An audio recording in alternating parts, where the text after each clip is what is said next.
Good evening. Welcome, and I'm Pam Wolf again, and thank you so much for joining us tonight. We know weeks are hectic, and especially in the middle of the week, so Allison and I are super excited to be here with you tonight. Um, we are going to start by getting my slideshow to work. So, we really want to talk tonight about how do we get some of those reluctant readers or your reluctant reader to really ignite that passion for learning to read and wanting to learn to read. And one of the things that we're going to talk about is we're not going to get into the nuts and bolts of teaching them how to read, but we're going to talk about some different strategies that engage them with vocabulary, with building their word knowledge, and thinking of ways to pick up that book, that there's that reason to learn the decoding or a reason to support the learning of the decoding and the phonemic awareness. Um, what we I am I love to read research and find out what's happening with the brain and learning to read. And one of the things that comes up in everything we talk about, and when we're reading and the results about why some students are more reluctant than others, one of the overarching motivating factors for that is attitude. And attitude has so much to do with reading. And if you think about it, attitude is connected to our emotions. And so I want you to think about right now something that is a good experience for you and something that wasn't a good experience for you. Some of you may have had if you're a struggling reader, reading might not be an enjoyable experience because it's something you have to work hard at. I love to cook. It's something that I can do and throw things together in a pan because I don't like to follow recipes. And I have strong, like good emotions, and used to cook with my dad growing up. So I have good memories of that. Baking, on the other hand, is something that makes my skin crawl because you have to follow it so precisely and it's so easy to mess it up. And so I don't have a great emotional connection or attitude. So therefore, I'm very reluctant and would rather call a bakery. And the same comes with reading. So we have to think about some of our vulnerable or struggling readers don't have a great emotion connected to that because they haven't been successful. So therefore that attitude isn't there. Along with, I was thinking about that, like tonight's getting ready for snow again. And everybody has very many different emotions connected to snow. So what we have to think about as parents is how do we get that motivation? How do we help change those experiences and that attitude so it becomes more positive? And that's really the focus of what Allison and I are going to share with you tonight. What our researchers say and the people in the field of reading, that motivation is really intrinsic, that it has to come from within, and that as a being, I have to find something about it that I'm going to gain from it. So that comes a lot into what we're going to share with you is what is my reward intrinsically for reading? Am I going to learn about something I knew? Am I going to experience something that I didn't get to experience before? So that's also tapping into, we're going to try to think about how we tap into that with our children. Additionally, what we want to do is we want to help our children, our students, select those texts or listen to those texts that are going to help build self-confidence motivation, because really one begets the other. The more self-confident I am, the more I'm going to be motivated because I'm successful. I liked cooking because I was successful, so I want to do it again. I wasn't successful with my cake, so I never want to attempt that again. So we're going to connect that to reading. So what I want you to think about right now is when you think about how your child responds when you ask them if they want to read. This is one of my favorite movies, and Allison putting this together, those different emotions. Is there, maybe sometimes there's a combination of it. Is there fear? Is there disgust? Is there anger? Is there joy? Is there that idea of just sadness? So what we want to do is think about what is that response my child has, and then how can I counteract that and help them move to that number two, that joy. What brings joy for my child? And so when we think about that and those emotions, If it's anger, we don't want to make a child angry or disgusted, or and fearful is the one that makes me the saddest, because it should be something that we are rewarded with when we pick up a book and get lost in it. So what we want to think about is one of the best strategies um, at, for all parents and teachers is to read aloud. And there is no age too young or too old to be read aloud to and to share that love of a story. Learning to read is a very complex process, and our brains are actually not hardwired to learn how to read. But the good news is our brains are hardwired for speech and language. So the more vocabulary we can develop for a child, the more we are going to open their world into seeing why there might be a motivation for reading. One of the reasons is background knowledge. Background knowledge is a huge predictor of reading success. The more I know about something, the more successful I'm going to be, because I know the vocabulary, I know the concepts in that text. The other thing it's going to help me do is I'm going to be able to visit places I've never been before. One of my very favorite books when I taught 7th grade was about Mount Everest. And it was about a 16-year-old boy who tried to climb Mount Everest. And we would talk about it in my class with my kiddos, and we would say, I'm never, ever going to try to climb Mount Everest, but think of the experience you have when you're there. And I would read it aloud to my students that couldn't, so they could participate in those experiences and have the emotional reaction and the discussion around a text. So I would share with them a little of that love that I had for that experience. Reading aloud also helps children to really use their imagination.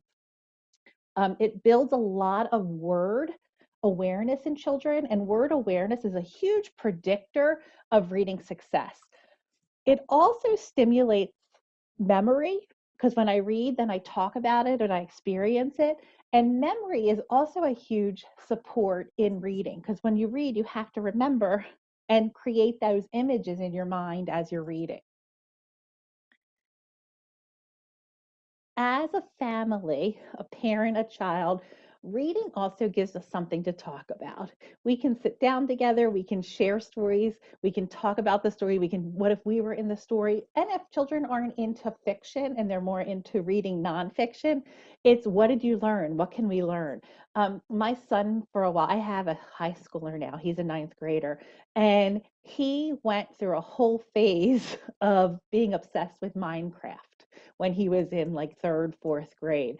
And we would go to the library and find Minecraft books. He would go to the book fair at school and bring home Minecraft books. And it kind of drove me crazy being a reading specialist that he wasn't like reading books. But he was reading to learn how to play that game better with his friends. And that was something that motivated him. And honestly, I'm not going to ever say this to him, but I could have cared less at Minecraft about the time, but I would sit and talk to him because it made him want to read it even more and then share with me something new he learned. It was that quality time together. We would also carve out time. We're going to say this is that time to sit and just read aloud. We turned off, unplugged everything, and it was our time together to be near the person you love. That's something people of all ages look forward to. And reading aloud is fun. It gives us something to experience, to motivate. Change voices is fun, to have a child reread it back to you in a different voice. So just sitting and reading aloud is a very personal, intimate, and it's some ways you can also support that building of motivation. Another part of research I'm going to share with you is that reading builds strong readers. And here's that catch 22, is that if I want to help children have a better self-confidence and be motivated in reading, they have to do the reading.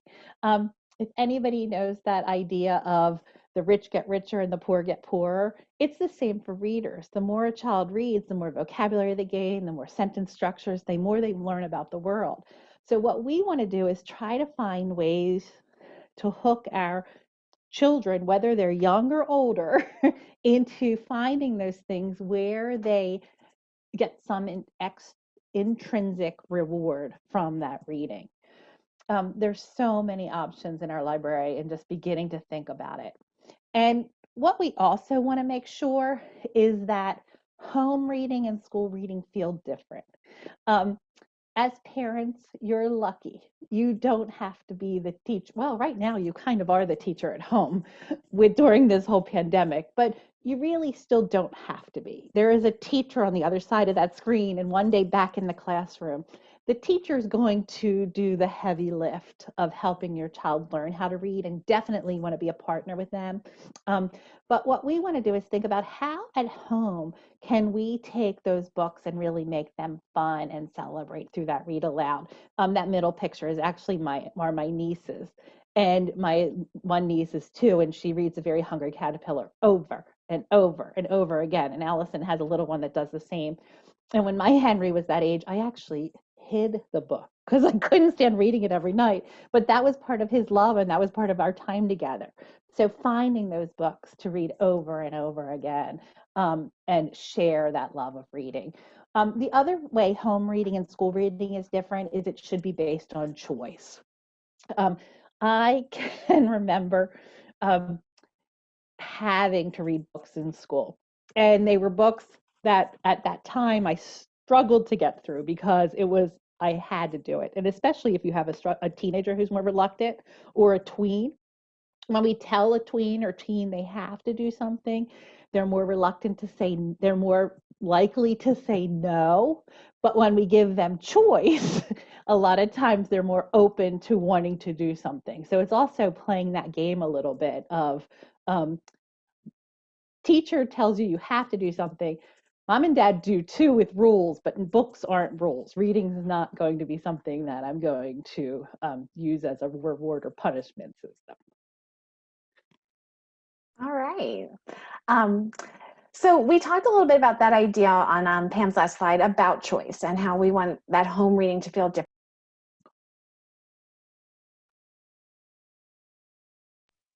Sorry, I think I got muted there for a second. But hopefully everyone can hear me again. So one thing to think about, it's okay to stick to a familiar genre or a familiar author when you're reading for pleasure. We do this as adults. I like my Jodi Picoult books, and I tend to read a lot of them. When a child's ready for something new, BCPL has that great Be Surprised bundle feature, but let that be their choice when they want to try something new, right? If they find an author that they really like, embrace it. If they fall in love with historical fiction and only read historical fiction, go with it.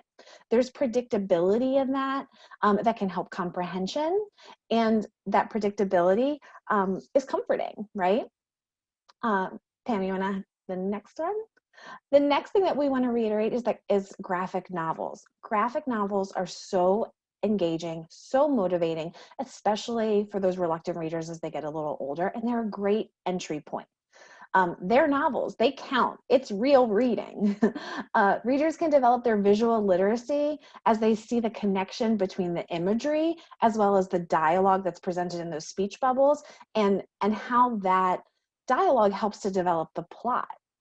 Graphic novels actually often contain really sophisticated vocabulary, with the added bonus of having those embedded visual cues to help students make meaning of the text and figure out what those new words mean. So, we don't want to say, wait a second, why is my 10-year-old reading a picture book? Graphic novels are novels, and they are valuable as well as motivating. The last thing along those same lines of sticking with those familiar genres or familiar authors is series books. They allow kids to follow a character through various adventures. I might be sort of aging myself here, but like I read those Harry Potter books. I came to them late, but I followed those characters from their first year at Hogwarts on. There are so many great series books that students can really get almost wrapped up in. We think about the Magic Treehouse series. There's so many of them. Pam and I were brainstorming earlier, and I think we had a list of about 14 or 15. But there's great resources online, and your local librarian as well can make some great recommendations about series that your kids might like to get into. Go ahead. So the next thing that's really, once you pick a book, right, the next thing that's really powerful is to talk about it, right? That's part of that time when, Pam just talked about spending time with, the people that you love, right? So what can you do when you're talking about books? This can be really simple, right? Point to the pictures, talk about them. This is great for the little guys, but as kids get older too. Ask your children to stop and think about the story as you read, right? Stop after every page or so and kind of think about what's going on. What are the characters doing? Why are they doing that, right? What do we think is going to happen next? You as the adult can stop and do what teachers like to call a think aloud, where you kind of, it's kind of silly and feels unnatural at first as a teacher, but you sort of let your internal dialogue come out for everyone to listen to. That gives the child a window into the sort of mature thinking that goes along with comprehension, right? Encourage your child to ask questions about things like the character, the events, or if it's nonfiction information that's being shared. We want that sense of wonder, and reading aloud and talking about books is a great place to grow that. And then finally, talk about the story and relate it to personal experiences. Oftentimes in the classroom, we talk about those as being text to self connections. That's where we also talk about how books can be windows and mirrors, right? Sometimes we see ourselves in what we read. When I think about some of my favorite books from my childhood, I find that they often had female protagonists, right? Because I could see myself. Sometimes they related to my own life, and sometimes, like in the case of my favorite book, The True Confessions of Charlotte Doyle, that did not relate to my personal experiences at all. But if we can make those connections, that can be really motivating, can be another entry point to want to keep reading. Go ahead to the next slide, Pam. I was also going to add there, that's really important, especially for our boys who are reluctant readers, because so many of the texts that are actually in schools, we've been doing an audit of our curriculum and looking at books in schools, and a lot of the books written really have female characters and protagonists. So what we want to try to do is find those books that are more male related. We also find that sometimes boys don't always love the animal as a character, so they're looking to see themselves in a book.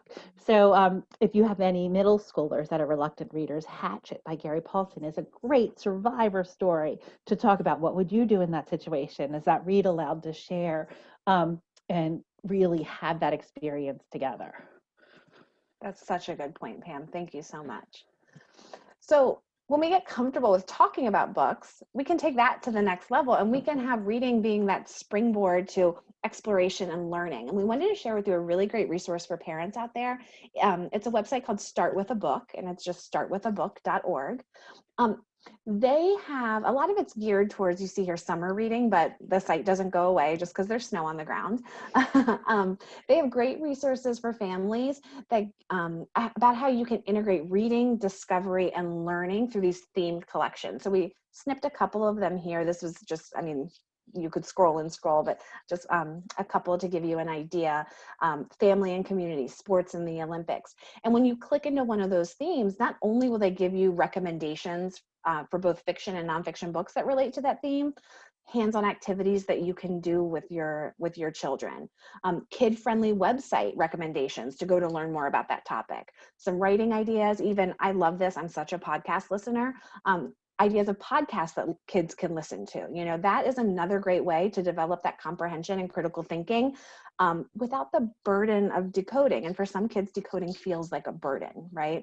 So if we can, the podcast give a great entry point. They also give you suggestions for educational apps and so much more. So you can really take that to the next level.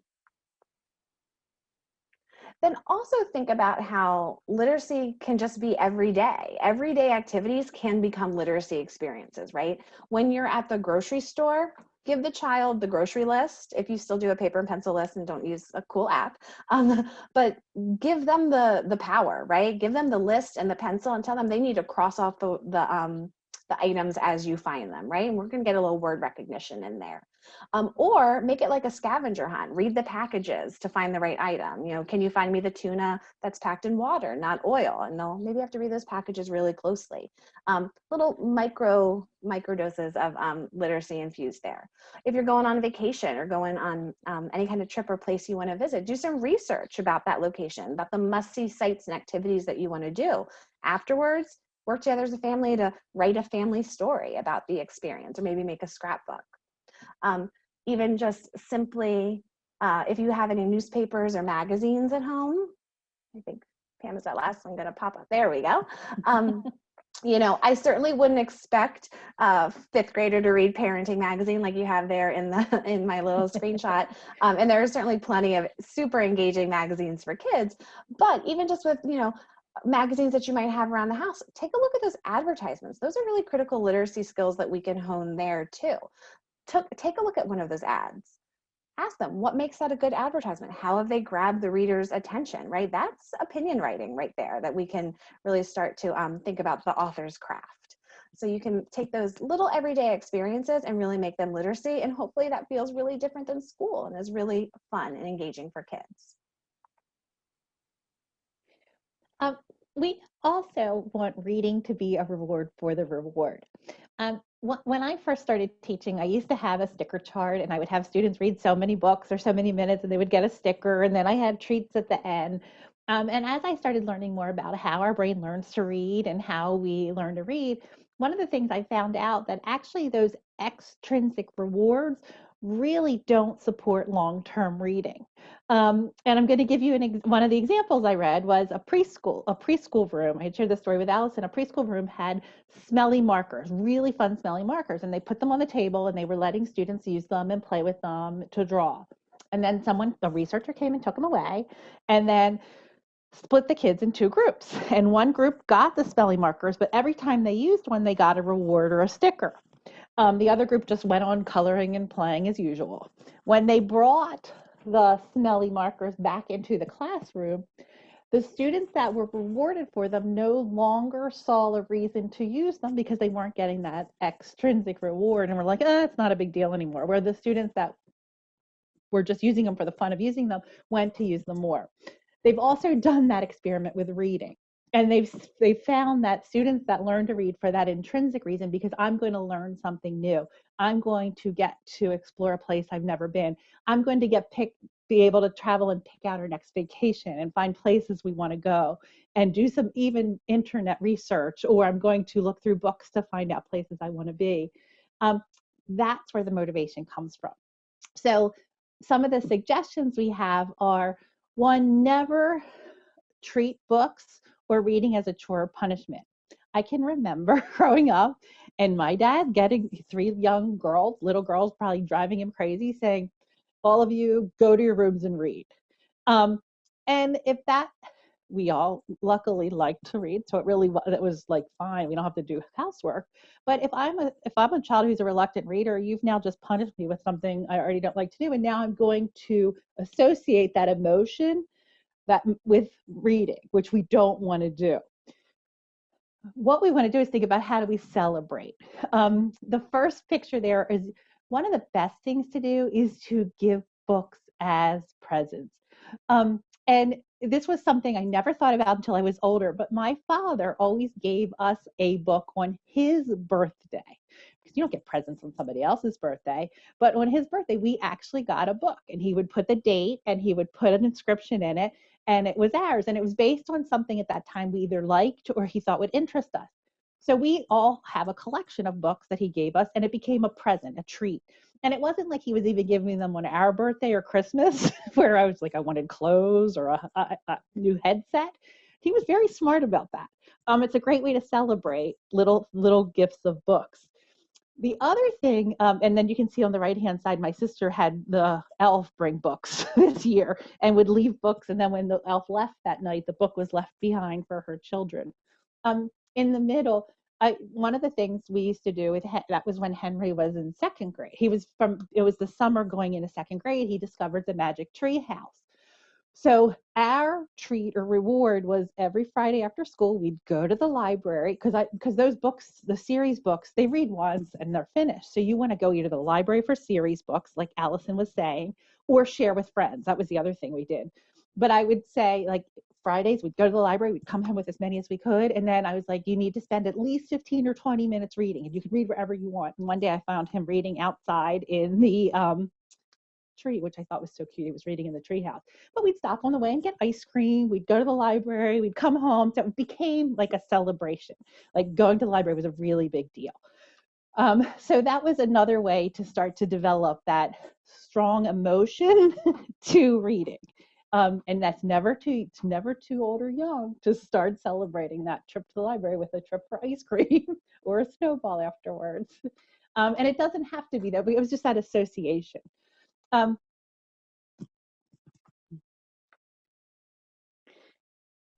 All right. So we want to make sure that reading is a priority and that it's fun, right? We talked earlier about how home reading should feel different than school reading, right? And I know my girls are young, and I'll be honest with you, we're already having that unplug battle, right? And I know that it could be tough to get those devices and get those screens turned off, but it's so important that we do set aside that time for reading each day. The other thing that can be really motivating is to change the environment, right? Again, when we think about our reluctant readers who might have negative feelings associated with reading, we want give them a new space to do that, right? You see down here the little princess tent with the mountain of stuffies. That's one of the little spots in my house where sometimes I catch my girl with a book, right? Have a comfy little cozy spot, right? Maybe this is a blanket fort. I mean, kids love to make a mess of pillows and blankets, don't they? Build a little pillow blanket fort. Could it be in bed? Sure. Could it be in a comfy chair when the weather gets nice? Do we go read out in the backyard or on the front porch? Wherever is comfortable can be a spot for reading. we used to just get in bed at night and turn the lights out with a flashlight to read, just to make it feel fun. Set up a little tent, even like an outdoor tent, set that up inside if it's not too big, and reading under the stars. That sounds like so much fun. I'm excited already. The next thing that they talk about, and this is kind of, I'd almost call it like a little trick that we might play on our kids, right? Leave books around so they're easily accessible. Just kind of like set them around the house. The picture that you see on the left there is actually my girl's playroom, right? And in the midst of this admittedly obnoxious amount of toys, I just have a couple bins of books, right? And sometimes they just walk right past them and make pay no attention to it. But every once in a while I look in there and they might just be sitting there on the carpet flipping through one of those books. Just kind of leave them out as a suggestion. Keep them readily in hand. And again, there's that choice, right? They're choosing to grab a book out of that bin. I'm not saying, hey, go get a book and start reading. So just if they're ready at hand, maybe they'll grab them. And with the unplug, the other thing I've been really doing a lot of reading about is screen time, especially now when our children are on the screen more than usual. And one of the things that I was reading and thinking about was that idea that if I give you a choice between reading a book or playing a game online or watching TV and reading a book, most teenagers, most tweens, most children are going to choose the screen time because it's easy, right? I don't really have to think. I can just lay there. It's passive. Although some video games are very heavy in reading, especially the strategies, but that is a different kind of reading. That's okay.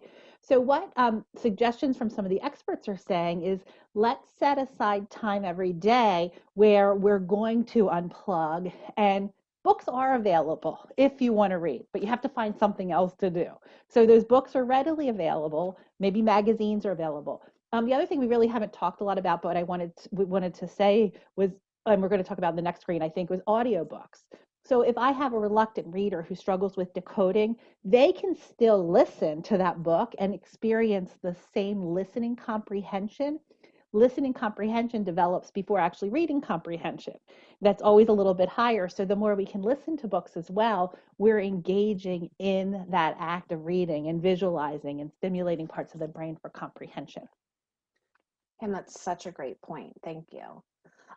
So where can we find books, right? I think we all know that we can go to the bookstore, we can pick up some paper books, and we know that BCPL has great services right now to maintain that during the pandemic, but you also have some added features here, right? So as a BCPS student, their one card is also a library card. So you already have that ready to go. And I know that if you need any assistance with that, the school's library media specialist is a great resource for helping you out with that. And I'm sure they can also help at the branch as well. So BCPL has a collection of ebooks that you can check out virtually. So those you might use on the Overdrive for Kids app, or I think if you have some different e-readers like a Kindle or Nook, you can check out those ebooks. But like Pam said, they also have audiobooks, and audiobooks are phenomenal because they give children exposure to texts that are above their decoding ability, right? So higher level, because like Pam said, our listening comprehension develops faster, right? I might be in the 3rd grade, but I might be able to understand a 5th grade or a 6th grade book that someone reads to me, right? This gives kids an opportunity to explore new genres, to take in sophisticated vocabulary. And another, I think, thing that's really overlooked is that it gives you a model of expert fluent reading. We find that a lot of our students do struggle with fluency, with making that reading talk sound like speech, right? When I was in the classroom, we talked about how like you're not a robot reading. You know, when we read, it shouldn't be choppy, right? We want it to be nice and smooth. When I read the dialogue, it should sound like a character talking. The punctuation should be guiding my phrasing. And an audiobook, a well-done audiobook, can be a great model of that as well, for kids of all ages. You have so many resources available to you through BCPL and also as a BCPS student, but you also have great resources as a BCPS student. So there are a wide variety of ebooks available through our digital content, which your kids can get through in Schoology, okay? So we have Raz Plus, which has a wide variety of leveled books. Destiny, that ties to the school library. So school media specialists have different ebooks in the school catalog, and you can see them through there. There's also, we have Pebble Go, which is great nonfiction for kids, as well as Tumblebook Cloud and Tumblebook Library, which have some different ebooks and read-alongs and read-alouds, all different genres, all different levels. So Tumblebooks has great graphic novels too available right there that you can read, and great read alouds. Just some really powerful, like really good classic. You're never too old for a picture book either. And they're adding a lot too. Every time I go in there, right at on the main page, they have like the new arrivals, and they're adding really great diverse titles there as well all the time. So these resources should be available to you through most likely your child's language arts course, but there's a chance that maybe they've posted them in the homeroom or the science or social studies course in Schoology. And if you need any help with getting those links or those logins, if you're looking at those and none of those look familiar, just reach out to your child's teacher for that information. They have all of that to share with you. And also the school's library media specialist can be a really good resource for getting access to that digital content as well. And the nice thing about Raz Plus is children can select books at different levels. So one of the things that we know is to become better at something, we need to do it. I shared that earlier. We need to do it over and over again, but we also have to do it where we're successful. So in Raz Plus, the nice thing about e-readers is I can read a book that might be a couple levels back from where I am in school, and no one really knows it because it's on my computer. I don't have to hold a book or carry it around. There is some research showing that really does motivate some of our more reluctant readers, because I can pick a book that's easier and I don't get embarrassed by that. By picking a book that's easier, and that's why a lot of young children will also reread those books over and over again. That's actually what Allison was just saying. You're building that fluency, you're building that muscle memory in your brain of what it sounds like and feels like to be a reader, which is really going to support growth going on. I just remembered the one other thing I wanted to say about series books. The series books like Magic Tree House or the Nate the Great, and there's so many series books. Ask your librarian, and we can find some more too. But they usually, a lot of them, the first book in that series usually starts at an easier level, and then what happens is as that series progresses and goes on, it actually raises a student's grade level in reading if they finish a series, because they're being introduced to new vocabulary, but they learn the structure of the story. So as the words get more difficult, they have that cognitive space in their brain to know, oh, I know the characters. I know, I can remember with Magic Tree House. Henry got to the end of the book one day and he's like, oh yeah. I asked, what happened? And he's like, well, Annie and we're home by dinner. Everything was fine. I was like, all right, you figured out that pattern of the book. It's time to move on to something else. But that's really important for young readers' brains and reluctant readers' brains. That pattern creates a sense of comfort and also success.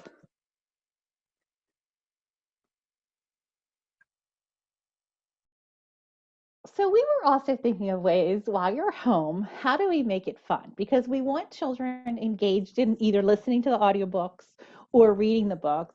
But part of that talking about books creates that vocabulary.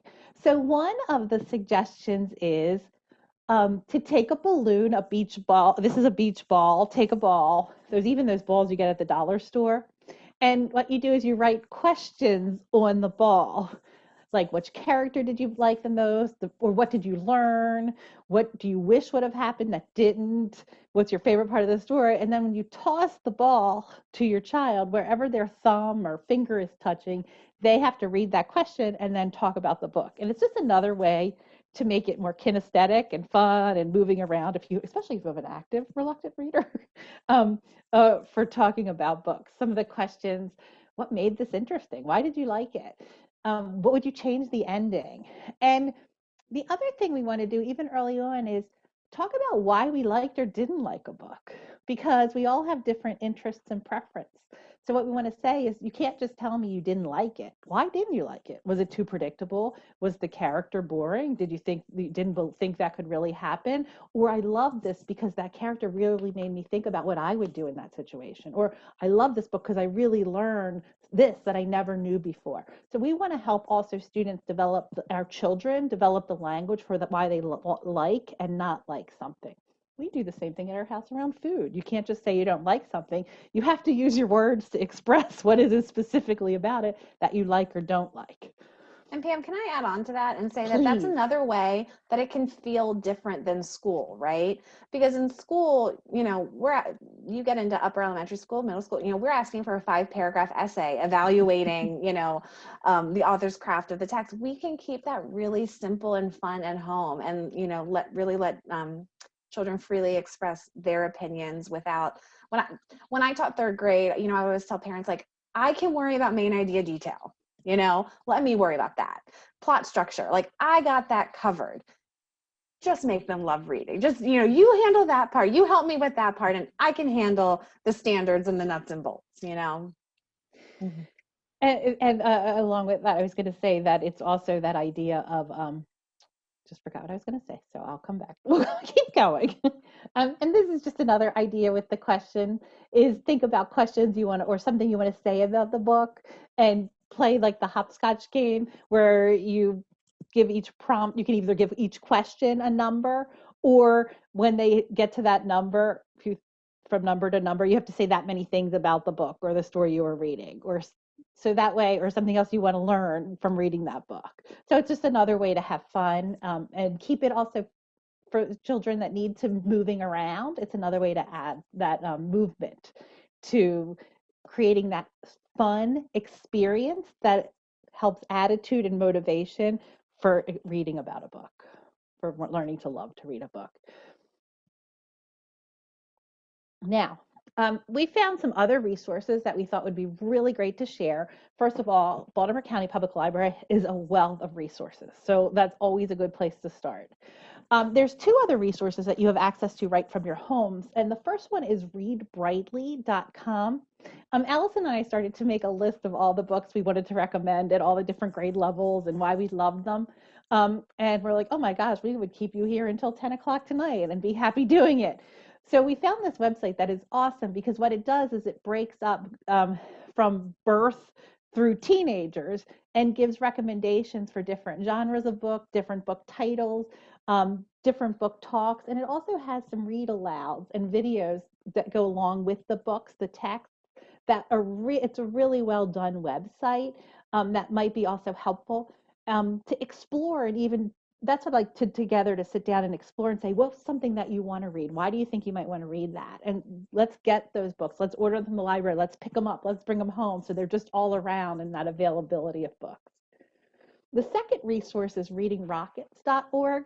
And this is actually more of a resource that will give you, as parents, it explains how children learn to read, why so many struggle with learning to read, and what are some things you can do as an adult.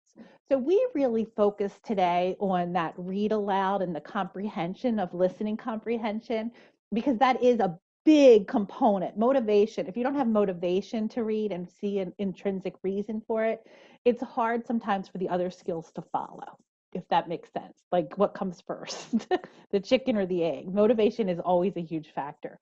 However, there's so many other skills involved in learning to read. Sound, phonological awareness, and being able to hear and isolate sounds, and rhyming, phonics and decoding, fluency. Do I read like I talk fluently? Vocabulary, understanding vocabulary. And what Reading Rockets does is it breaks up some of those topics and gives you also ideas as a parent of different ways you can also support those at home, and some game ideas as well to keep it fun at home. So we just want to end our presentation. We hope you've got something today that you can think about taking and doing with your child, and finding something that's going to find that spark of interest. During this pandemic and anytime, reading just gives us some place to go when we have to stay where we are. And I know that it's fun sometimes to pick up, like, where would you, as a, like, I've even done this with Henry, like, even as a high schooler, is like, where's a place you want to visit? Let's go find some books about that and explore and see what it would be like to be there, and then find some fiction and nonfiction to support it. And then Jim Turlise has the Read Aloud handbook, Reading Aloud. There's so much research behind it and support how much it really does help find that spark.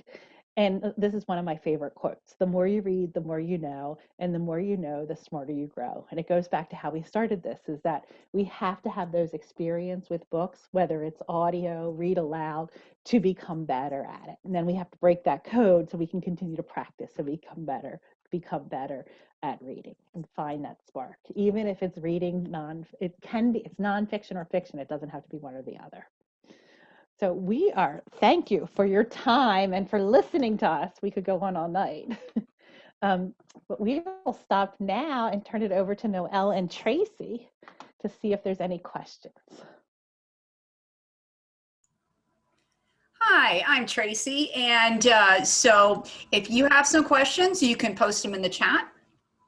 And I do see that we have a question from, I'm sorry if I mess up your name, it's an M. Fody. The question is, should we try to introduce new books and concepts instead of having them read the same thing over every single time? That's a really good question, and I'll let Allison jump in as well. I think it's a little bit of both. So one of the things is those familiar reads, reading something over and over again. It's comfort, it's fluency. It doesn't take a lot of brain power, but it's still developing those reading muscles in the brain. I used to say to my 7th graders and my 3rd graders is, okay, you've read that now like 4 times. Why don't you pick something else to try, and then you can always come back later. Or I would say, like, I would take Henry to the library and say, I know you love Diary of a Wimpy Kid. We've read all the Diary of a Wimpy Kid. Let's find some other books or authors that are like that to see if you would do that. And that's where your librarians are going to come in as wonderful. So some children always just stick with one genre and love it. And there's nothing wrong with that, because they have to read things in school. So sometimes for that fun reading, you want to let it be self-choice. Yeah, and I was Pam, just going to piggyback on that to say that I kind of think about it as like suggestions, right? And I will tell you, so my daughter is 3 going on 4, going on, 14, and 3-year-old, they call them 3-nagers for a reason, right? They have a lot of those same strong opinions. And she wants to read these same spot books every night. We have a box set of spot books. It's the same 10 books, and every night we pick 2, and the next night it's the same 2. And I make suggestions. Well, what about this one? What about this one? When Daddy came in with Daddy's favorite book, then all of a sudden those suggestions oh, well, that was a little bit more intriguing, you know? So if you can kind of get that hook where that suggestion of broadening their perspective feels a little bit more, I don't know, like, you know, it's just that hook, you know, it's like, oh, well, that's daddy's favorite book. Maybe I'll take a look at that one because it's not mommy nagging me about it, you know, for once. So sometimes, you know, you got to get a little tricky about that. And I love Pam's idea too of the, you know, if you like this, then you'll like that. And there's great resources for that online. And again, your librarians are phenomenal with those kinds of recommendations. So Lemon and Lime asks, our first grader falls into the fear category mentioned earlier. He loves books and being read to, but when it's his turn to read out loud, he completely shuts down. We know he can read, but his confidence with it is low. Any recommendations on getting him more comfortable? One of the best strategies to use with a reader like that is to read along. So I'm going to read aloud and we're going to read together in unison. So I'm going to read and then I might get a little quieter when he starts to pick up or she starts to pick up a little bit more confidence. And then then I'm going to we'll keep reading together. So it builds that confidence because it is scary. You think about it. Reading out loud is performing. And when you're performing, you want to make sure you're practiced and know what you're doing so you don't embarrass yourself. So reading along is a great one. The other thing is rereading. Finding a page or a poem, Shel Silverstein poems are the best for this, and reading them over and over again and practicing with different voices and different expressions and just having fun and being silly with it at home is another fun way to build some of that confidence and fear. And I would piggyback on that idea of reading along too, that you can also do that with an audiobook, giving the child the print book to hear the fluent reading of the audiobook, but then also being able to make that connection to the print on the page. And you can encourage them to then read along from the page with what they hear the audiobook speaker saying. I find that sometimes if a book has a strong rhyme, they can't help but get sucked right in and sing it along or say it along. And so sometimes if you've got something, as they start to hear the rhyme, they are more likely to set aside the reluctance and want to get into it a bit too. We rely heavily on that kind of thing when we do story time presentations to get people, the parents and the kids who've never even heard or seen the book sometimes to participate because they learn to anticipate if it's one of those brown bear kind of things. And Lemon and Lime says her name is Ashley. I kind of love the Lemon and Lime. I do too. What's the coolest handle name? Sounds like it could be a blog for like fancy drinks for cooking. I know. So another question we have here is, someone asks if you could share slides. So this is being recorded. I'm not sure when it'll come out on our YouTube channel, but it will. And if you guys haven't been to our YouTube channel, BCPL YouTube channel, you should check it out because we've got all kinds of stuff on it. And then thank you very much for from Nikki. Thank you, very helpful ideas. I love the audiobooks. I never consider having my children listen to audiobooks. Let me share a personal. I have a reluctant reader and 5 years between my children. So whenever I have them as a captive audience, I would have audiobooks when we would go on long car trips, when we went camping, anytime that they couldn't escape, I had them. And finding books between, when you've got a 5-year spread, at first I was like, how's this going to work? But my older son got sucked right into Wonder. He was like, I can't get out of the car until I know what happens to Augie, Mom. He was a teenager. He's like, I can't handle the suspense. And so there are some really wonderful books that are so good, even though there's children's books. I don't care how old you are. It's just a great book. And you will enjoy it. Your kid will enjoy it, but you will enjoy it. And you have older siblings, they'll enjoy it too because they're just great books. I often choose young adult literature over adult literature because they're so well written, and they usually, you don't always expect what's going to happen. Like some books are so formulaic as adults. They're not. I love the Caldecott winners and the um, Coretta Scott King winners. They're such wonderful stories to just sink your teeth into. And Lemon and Lime, Ashley, the one other thing to do for reading with your child that's reluctant, I think, did you have the reluctant reader, is having fun on pages, like having, like, I would say, hey, Henry, pick a book you really want to read tonight. I mean, one we've read over and over again.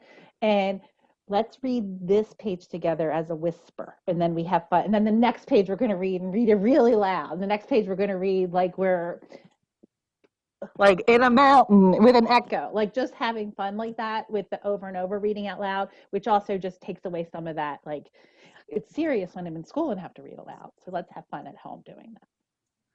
And then a question, what is the author of the quote on the last slide? Mason ? And then the answer was, it is Mason Cooley. And thank you for great quotes.